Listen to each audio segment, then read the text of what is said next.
Bonjour tout le monde, bienvenue à cette série Émotions, une série tellement importante pour nous, l'Église. Parce qu'il y a beaucoup de mauvaises conceptions sur les émotions dans l'Église. Plusieurs croyants pensent par exemple que leurs émotions sont mauvaises.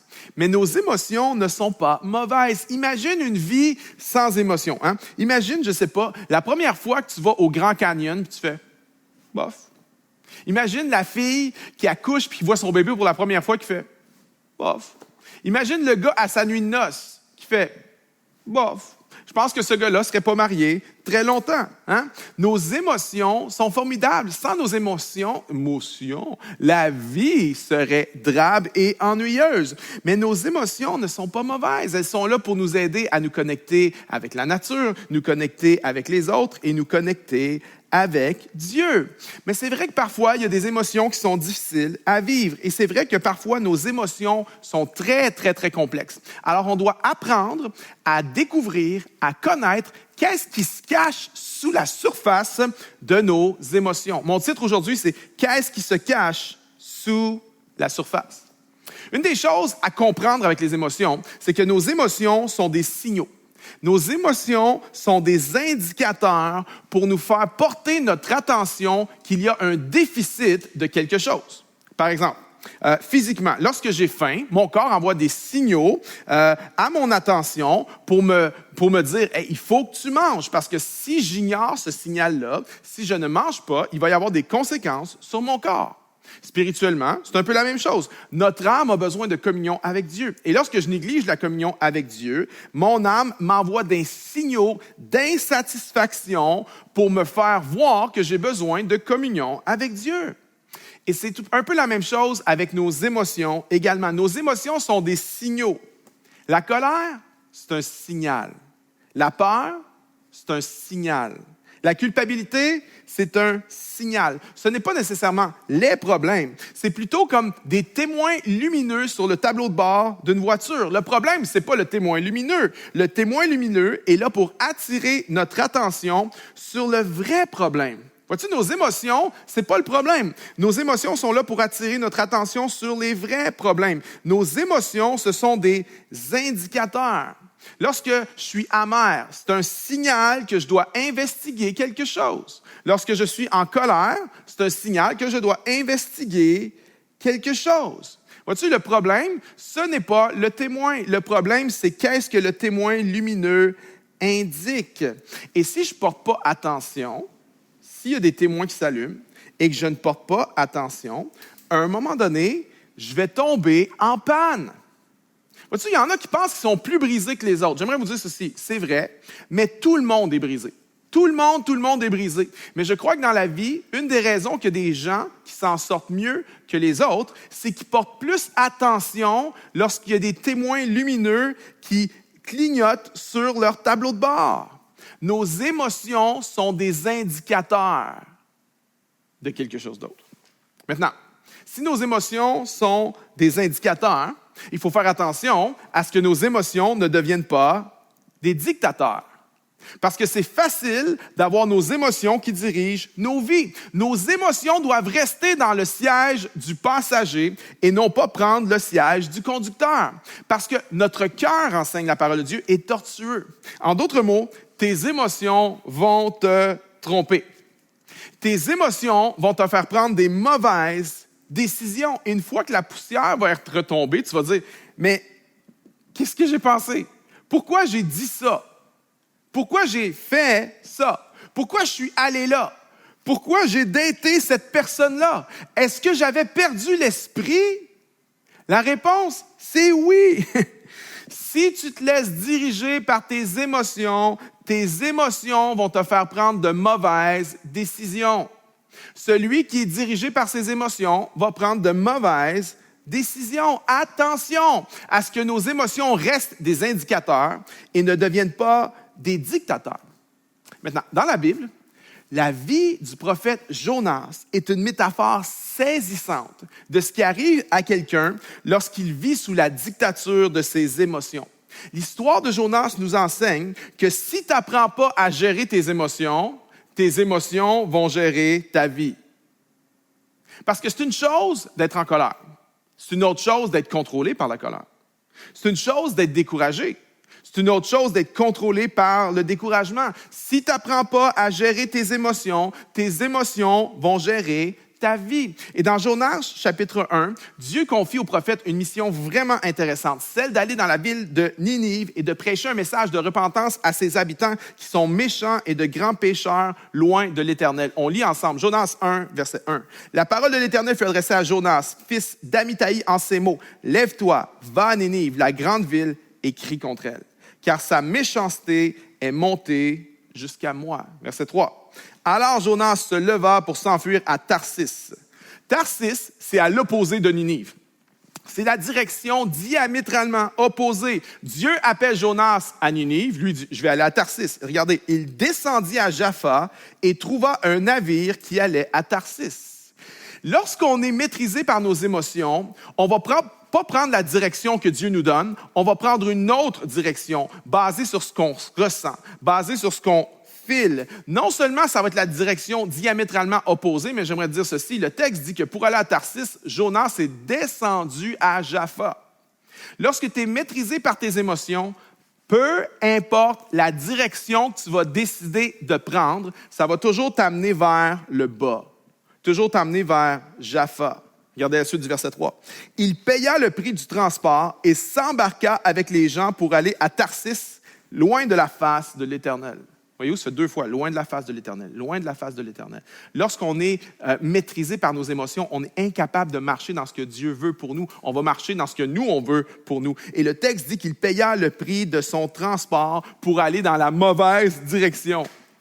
Lorsque quelqu'un est dirigé par ses émotions, il va toujours en payer le prix. Toujours. Parfois, c'est un prix en temps, en inquiétude. Peut-être, parfois, c'est le prix de ton témoignage chrétien, de ta crédibilité. Parfois, c'est le prix de nos relations. Parfois, malheureusement, c'est le prix d'un mariage. Il y en a qui ont, parce qu'ils ont été maîtrisés par leurs émotions, ont payé le prix de leur mariage.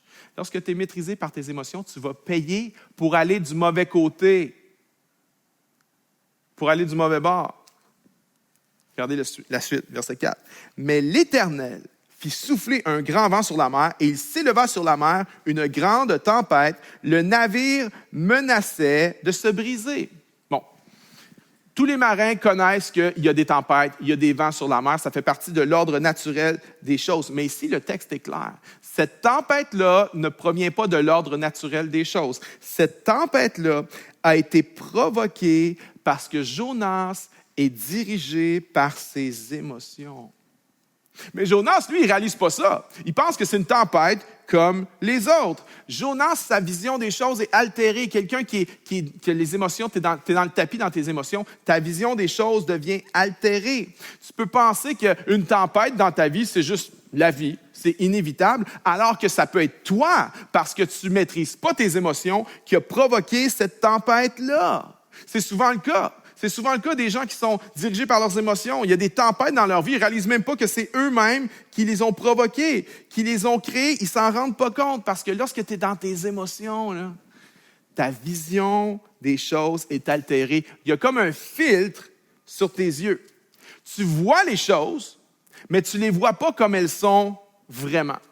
Par exemple, tu peux interpréter le silence de quelqu'un comme étant de l'arrogance. Tu dis, hein, mais pourquoi il n'est pas venu me parler?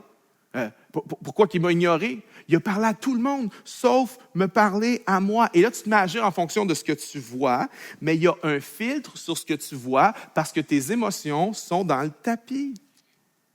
Lorsque tu as les émotions dans le tapis, tu vas non seulement être altéré dans ta vision des choses, mais tu vas être altéré dans la façon dont tu entends les choses. Ça crée de la distorsion dans ce qu'on entend. Tu peux écouter parler quelqu'un qui est rempli de passion, puis tu vas l'interpréter comme étant un manque de respect à ton égard. Pourquoi? Parce que tes émotions viennent altérer ce que tu entends. Lorsque tu as les émotions dans le tapis, tu ne vas pas entendre ce que la personne a voulu dire, tu vas juste entendre ce que la personne a dit, littéralement. Voyez-vous, nos émotions viennent distorsionner ce qu'on voit, ce qu'on entend. Verset 5, les marins eurent peur. Et ils implorèrent chacun leur Dieu et lancèrent dans la mer les objets qui étaient sur le navire pour s'en alléger. La tempête fait rage et les marins font quoi? Ils vont lancer leur cargaison à la mer. Maintenant, les marins, la cargaison, c'est leur valeur. C'est la chose la plus précieuse qu'ils possèdent. Sans cargaison, ils n'ont pas de vie. Ils vont devoir rembourser les gens qui les ont payés pour transporter la marchandise. Ils se sont mis à jeter par-dessus bord les choses qui avaient de la valeur pour eux pour garder Jonas dans le bateau. Laisse-moi dire ceci. Quand tu es rendu à jeter tes valeurs par-dessus bord pour garder quelqu'un dans ton bateau, c'est parce qu'il y a un problème. Quand tu es rendu à jeter tes valeurs par-dessus bord pour garder quelqu'un dans ton bateau, c'est probablement parce que Dieu n'appelle pas cette personne-là à être dans ton bateau. Regardez la suite. Jonas descendit au fond du bateau, se coucha et s'endormit profondément. Sérieux?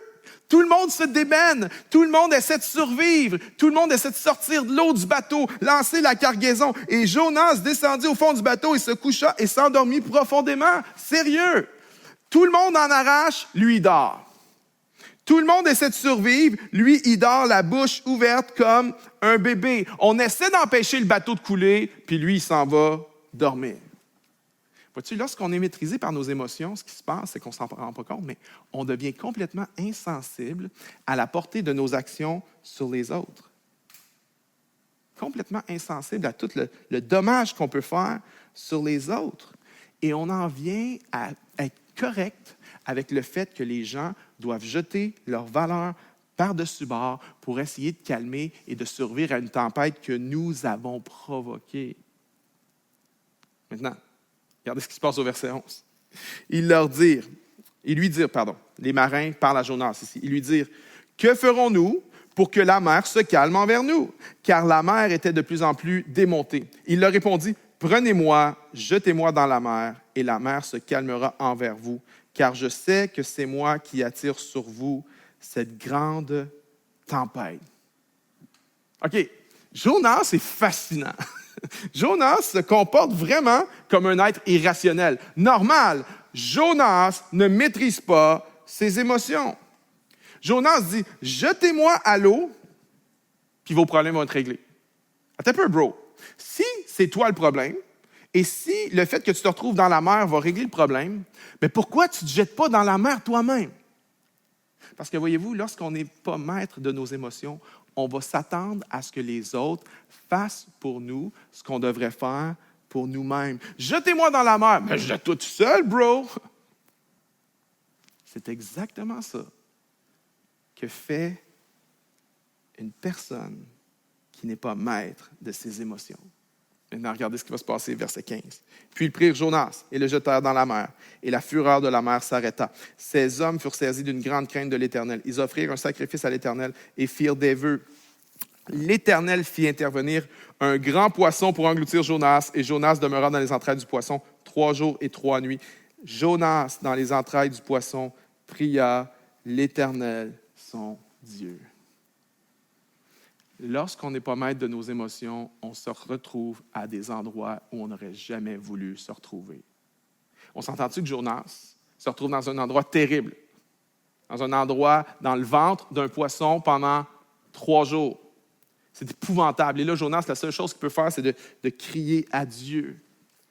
C'est déjà retrouvé dans le ventre d'un poisson parce que tes émotions ont pris le dessus, puis tes émotions t'ont amené à prendre des mauvaises décisions, puis tu t'es retrouvé à un endroit, puis peut-être qu'il était là en ce moment, puis que ça fait mal en ce moment, puis que tu as hâte de sortir de là. J'aimerais dire, la grâce de Dieu est tellement extraordinaire. Parce que oui, Jonas s'est retrouvé là parce qu'il n'a pas été maître de ses émotions, mais dans sa grâce, Dieu a envoyé un poisson pour sauver Jonas. Ce qui pouvait sembler être le jugement de Dieu sur la vie de Jonas, ce qui pouvait sembler être une punition de Dieu sur la vie de Jonas, en fait, était une protection de Dieu sur la vie de Jonas, parce que sans le poisson, Jonas serait mort. Voyez-vous, Dieu, dans sa grâce, même lorsqu'on est dans nos émotions et qu'on prend des mauvaises décisions, Dieu nous poursuit. Dieu veut nous amener à nous repentir, et Dieu veut nous amener non seulement à nous repentir et à prendre la bonne décision et à aller prêcher à Nénive, ce que Jonas va faire, mais Dieu va plus loin que ça. Parce qu'au chapitre 2, Jonas se repent, Jonas va prêcher à Nénive. Au chapitre 3, la ville de Nénive se repent, il se tourne vers Dieu. C'est extraordinaire, un réveil, 120 000 personnes dans cette ville-là qui reviennent à Dieu. L'histoire l'histoire devrait finir là, sur une bonne note, c'est extraordinaire, la ville est revenue à Dieu. Eh bien non, il y a le chapitre 4. Il y a le chapitre 4, parce qu'au chapitre 4, on voit Jonas s'apitoyer sur lui-même. Chapitre 4, verset 1. Cela fut très mal pris par Jonas. Qu'est-ce qui était mal pris? Le fait que Dieu pardonne la ville. Cela fut très mal pris par Jonas qui se fâcha. Il pria l'Éternel et dit, « Ah, Éternel, n'est-ce pas ce que je disais quand j'étais encore dans mon pays?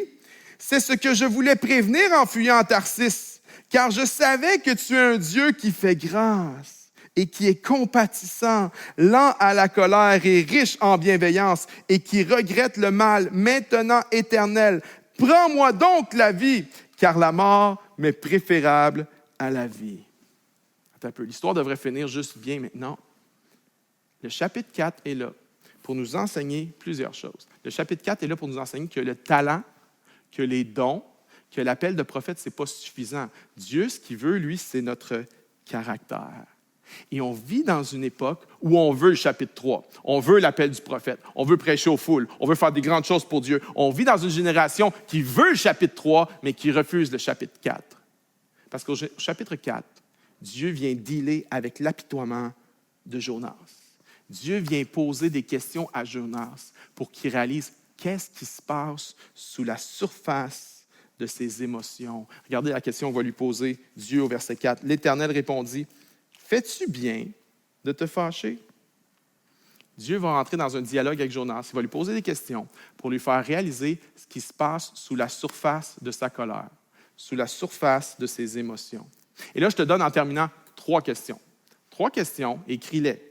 Parce que c'est 3 questions qui sont suprêmement importantes pour apprendre à maîtriser nos émotions. 3 questions importantes. La première, c'est celle-ci. Écris-la. Quelle est la vraie raison pourquoi je me sens comme ça? Quelle est la vraie raison pourquoi je me sens comme ça? Jonas est en colère. Et souvent, quand on est en colère, on pense que notre problème, c'est la colère. Mais si, lorsque tu es en colère, tu combats la colère, laisse-moi dire ceci, tu combats le mauvais combat. Paul a dit combattez le bon combat. Si tu combats ta colère, tu combats le mauvais combat. La vraie question, c'est quoi la vraie raison pour laquelle je suis en colère? Ma colère, souvent, c'est une émotion de surface. Mais je dois attaquer la racine du problème, pas le fruit. Parce que si je m'attaque au fruit, il y a d'autres fruits qui vont repousser. Si j'attaque la racine, on va régler le problème à la base. Jonas a une émotion de surface qui s'appelle la colère et Dieu lui pose des questions pour l'amener à réaliser qu'est-ce qui se cache vraiment sous sa colère. Voyez-vous, Jonas est fâché. Pourquoi Jonas est fâché? Parce que les habitants de Ninive, c'est la capitale de l'Assyrie. Et les Assyriens étaient les ennemis d'Israël depuis toujours. Ils les oppressaient, ils les combattaient, ils les opprimaient. Et lorsque Dieu décide de pardonner la ville de Ninive, Jonas est frustré. En d'autres mots, Jonas priait pour ses ennemis, mais il n'était pas sincère. Jonas disait à ses ennemis que Dieu vous bénisse. Mais il ne voulait pas vraiment que Dieu les bénisse. Voyez-vous, Jonas voyait sa colère, ça il le voyait très bien, mais il ne voyait pas son arrogance. Jonas voyait sa colère, mais il ne voyait pas du tout son orgueil. Et Jonas voulait obtenir pour lui une grâce qu'il ne voulait pas que Dieu accorde aux autres. Souvent, lorsqu'on est en colère, c'est une émotion de surface. Dieu questionne Jonas pour l'amener à voir plus loin. Pourquoi il se sent comme ça? C'est quoi la vraie raison? C'est quoi le fond pourquoi il se sent comme ça? Tu es fâché. OK? Tu es fâché, pose-toi la question. Mais pourquoi je suis fâché? Peut-être que tu es fâché parce que tu as peur. OK, pourquoi tu as peur? Bien, je suis peur parce que je suis triste. OK, pourquoi tu es triste? Je suis triste parce que j'ai honte. Pourquoi tu as honte? J'ai honte parce que je me sens comme un loser. Pourquoi tu te sens comme un loser? Je me sens comme un loser parce que je suis blessé. Pourquoi tu es blessé? Ah, je suis blessé parce qu'ils m'ont dit qu'eux, ils ne voulaient plus être avec moi. Mais ce que tu oublies, c'est que la semaine passée, tu avais dit à quelqu'un que toi non plus, tu ne voulais plus être avec eux. Alors, peut-être que tu n'es pas blessé pour les choses que tu penses que tu es blessé. Attention, hein? Tu es peut-être blessé parce que tu ne voulais plus être avec eux, mais tu voudrais qu'eux veuillent encore être avec toi. Oh!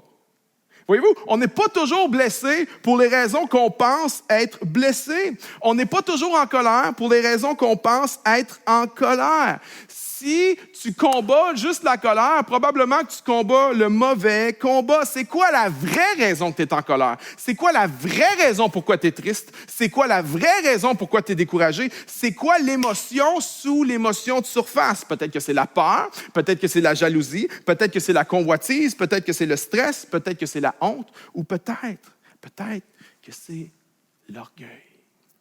Parce que quand on se met à regarder à la raison de notre émotion, et à la raison de l'émotion, lorsqu'on creuse, lorsqu'on descend, on se rend compte que souvent, la raison pour laquelle on est en colère, la raison pour laquelle on a une émotion, souvent, à la base, c'est l'orgueil. Et Dieu ne veut pas dealer avec le fruit, il veut dealer avec la racine. Il veut prendre le problème à la racine. C'est quoi la vraie raison que je me sens comme ça? OK? Puis ça, c'est à 2 niveaux. En surface, OK, tu as une émotion, une colère, par exemple. C'est une émotion de surface. OK. Nomme ton émotion. Je suis en colère. Ça, c'est la première étape pour maîtriser nos émotions, c'est de nommer nos émotions. Tu ne pourras pas maîtriser les émotions que tu n'as pas appris à nommer. Et les recherches en psychologie ont démontré que juste de nommer les émotions, ça vient calmer le jeu. Ça nous aide à maîtriser nos émotions. Si tu es en colère et que tu fais juste le dire « je suis en colère », juste de faire cette chose-là va venir te mettre beaucoup plus en contrôle de tes émotions. Parce que lorsque on est en colère, c'est souvent dans la partie limbique du cerveau, la partie plus primitive, la partie des impulsions. On est en colère, c'est la partie non rationnelle, c'est la partie impulsive. Et juste le fait de dire « je suis en colère », ça ramène l'activité neuronale dans le cortex préfrontal, dans l'endroit rationnel du cerveau. Juste de nommer l'émotion calme le jeu vraiment.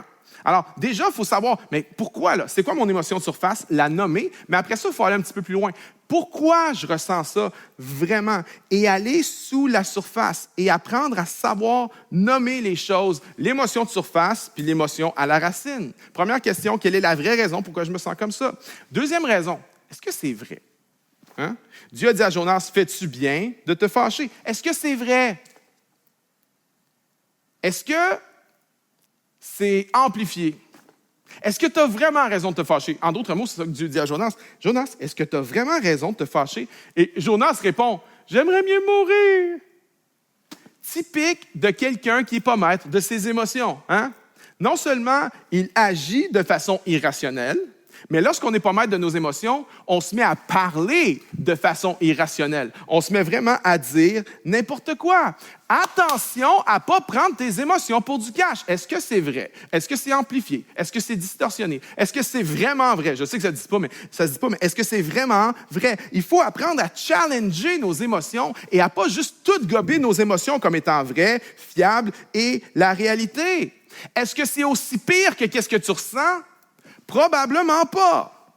Élie a vécu ça lorsqu'il est dans sa caverne, il est déprimé, puis il dit « je suis le seul à marcher avec Dieu. Tous les autres prophètes se sont tournés vers les dieux Baal. » C'était pas vrai.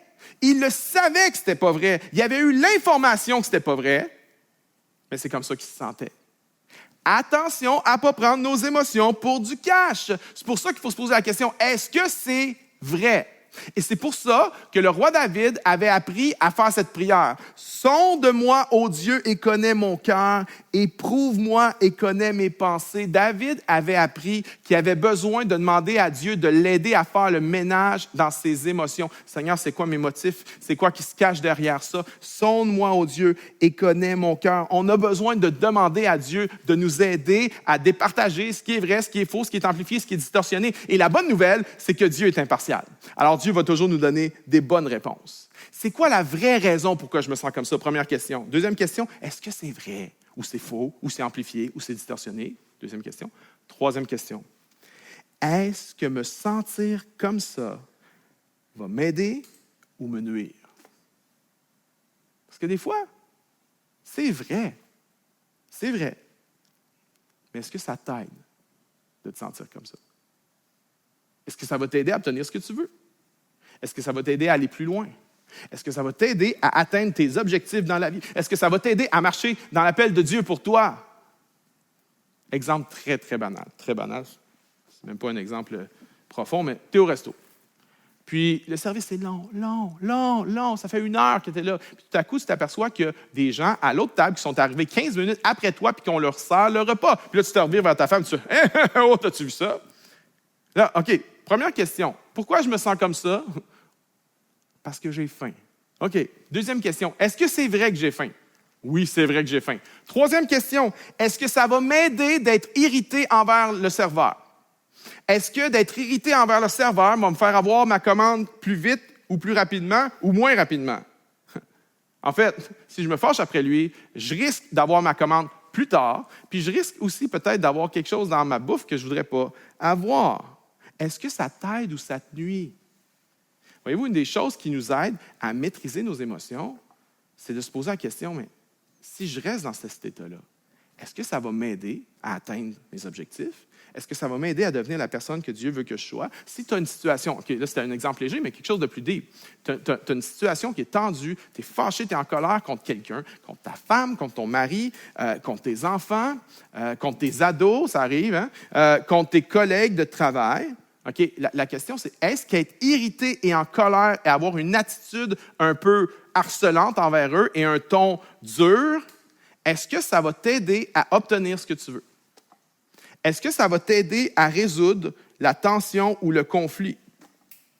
Est-ce que ça marche avec toi? Hein? Quand quelqu'un vient et il te déballe tout le sac de tout, qu'est-ce que tu fais de pas correct sur un ton un peu harcelant? Est-ce que ça a un effet positif sur toi? Non, ça va plutôt te mettre sur la défensive. Alors, la troisième question à se poser, c'est, mais est-ce que ça m'aide de me sentir comme ça? Et Dieu rentre dans ce processus-là avec Jonas de questionnement. Pourquoi? Parce qu'il veut que Jonas puisse comprendre ce qui se passe au plus profond de lui. Dieu veut que Jonas puisse confronter la laideur de son péché qu'il y a à l'intérieur. Parce que la réponse à ça, c'est la grâce. Quand tu te poses la question, pourquoi j'ai cette émotion-là? C'est quoi la vraie raison? Tu vas peut-être trouver des choses qui ne sont pas trop cute. Quand tu dis, est-ce que c'est vrai? Quand tu dis, est-ce que ça m'aide? C'est un processus qui est douloureux. C'est un processus qui expose ce qu'on a dans le cœur. Puis la solution, lorsqu'on a exposé ce qui est dans notre cœur, qui n'est pas beau, c'est la grâce de Dieu. C'est comme ça se termine le livre de Jonas. Dieu dit, « Hey, moi, là, j'ai fait grâce à ce peuple-là. Je leur ai fait grâce, je leur ai pardonné. » Et ce qui est intéressant, c'est que le livre de Jonas se termine. Dieu reprend Jonas sur son attitude. Dieu reprend Jonas sur le fait que sa colère est enracinée dans de l'orgueil, dans de l'entitlement, comme on dit en anglais. Puis, on ne sait pas ce que Jonas va faire avec.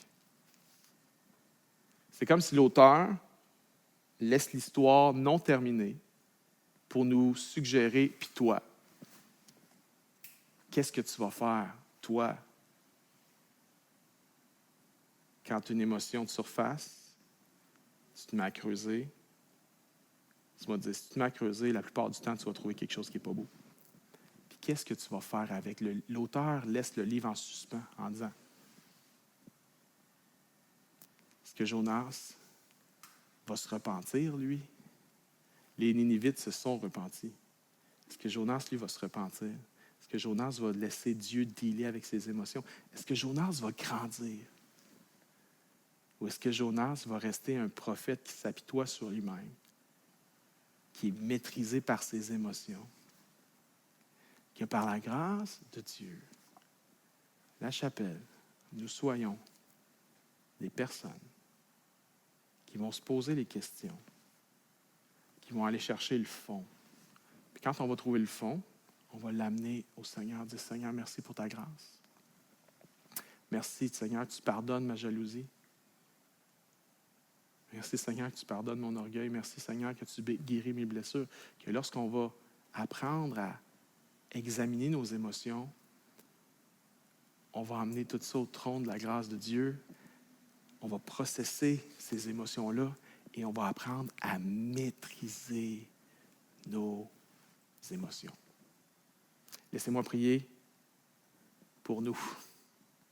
Bon Seigneur, Tu vois mes amis, à l'écoute en ce moment, tu vois moi-même, tu vois que tellement souvent dans ma vie, je n'ai pas été maître de mes émotions. Tellement de choses dans ma vie qui ont été provoquées, tellement de tempêtes qui ont été provoquées par mes tempêtes émotionnelles, par mon manque de maturité. Oh Dieu, je te prie de nous aider par ton Saint-Esprit à grandir, Seigneur, dans la gestion de nos émotions, que, Seigneur Dieu, on ne puisse pas être géré par nos émotions, mais qu'on puisse, Seigneur Dieu, grandir en toi et qu'on puisse apprendre à gérer nos émotions par ton Saint-Esprit en se posant les bonnes questions et en venant adresser la racine du problème. Et je te remercie qu'à la racine du problème, il y a ton évangile qui est une source d'espoir, une source de pardon, une source de grâce pour nous. Seigneur, fais de nous une Église qui est mature spirituellement. Fais de nous une Église qui grandit, Seigneur Dieu, à maîtriser nos émotions, afin qu'on puisse marcher dans ton appel, afin qu'on ne se fasse pas voler nos bénédictions et afin que nos relations, Seigneur, puissent être des relations selon ton cœur